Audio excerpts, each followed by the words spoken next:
আপনাদের একটা দাবি খুব বেশি স্ট্রংলি করা উচিত, সেটা হচ্ছে ট্যাক্স অটোমেশন অথবা ভ্যাট অটোমেশনের বিষয়টা।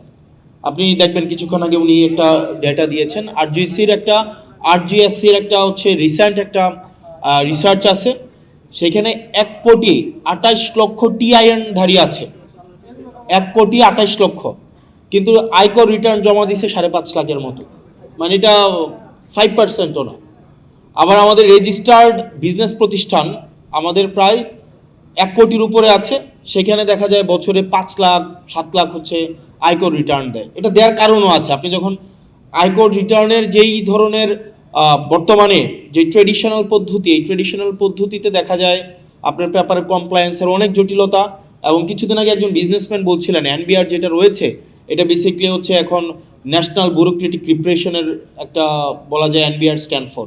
তো দেখা যায় ট্যাক্স ফাইল জমা দেওয়ার ক্ষেত্রে যে ধরনের জটিলতা, এই জটিলতা যদি আমরা অটোমেশন করে দিতে পারি, পেপারলেস করে দিতে পারি, অথবা এনআইডি কার্ডের সাথে যদি আমরা ইন্টিগ্রেটেড করে দিতে পারি, তাহলে এক কার্ডে অল সার্ভিস হচ্ছে আমাদের হয়ে যায়, এবং আন্ডার টেবিল যেই ধরনের কম্প্রোমাইজ আছে বা আন্ডার টেবিল যেই ধরনের নেগোসিয়েশন হয় সেটাও কিন্তু কমে যায় এবং সেটা অলমোস্ট জিরো হয়ে যায়।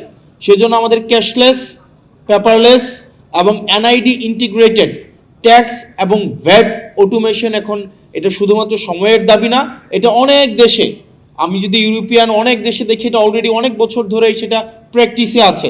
আপনি ইংল্যান্ডে যান, ইউএসএতে যান, ইউএসএতে যে ট্যাক্স দিচ্ছে এটা মেশিনকে ট্যাক্স দেয়।